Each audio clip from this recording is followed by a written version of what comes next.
one of the things you'll notice when you start using SatFish is how much data that they put into every single map. So one of the biggest things that the programming team wants to do is make sure that you've got the best quality base map, which is generally like a topo map if you've ever seen one before. It's going to show you how the ocean contour changes. It's going to show you banks. It's going to show you steep edges where, you know, the depth transfers and that sort of thing. Plus, it's going to have a lot of those stock spots that everybody knows in their neighborhood and have those defined. So if we come over here and we kind of play with the map layers, you get a feel for just what's here. So the first map that you'll see on here, this is all toggleable, you can turn it on, turn it off, is the base map. And when I turn that off, you can see immediately on the chart, like the landmass goes away, the blue water for the base of the canyon, some of that definition off the deep edge of the continental shelf goes away.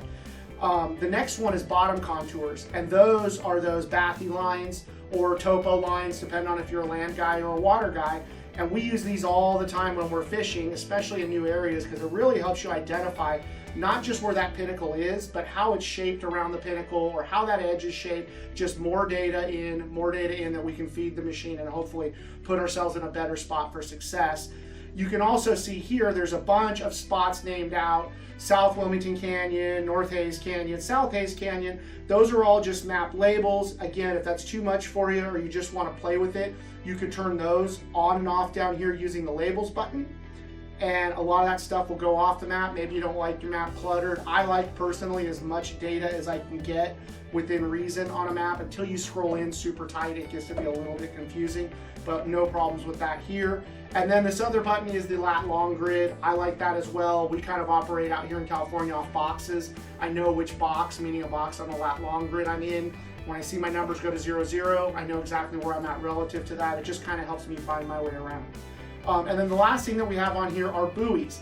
And these buoys are really neat. These buoys, when you turn them on the map and you mouse over them like I have here, these are actually National Weather Service buoys that give you real-time data. They stream it to the internet, we grab it from the internet, and we add it to your chart.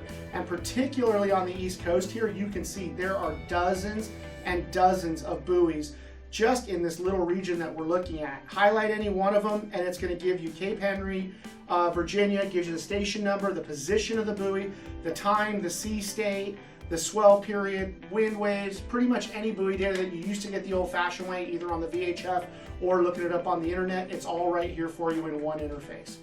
So that just gives you a little bit more information on how to use the interface, some of the benefits that it has, and the ability to tweak this thing to look exactly the way you want and feed you the data that you use.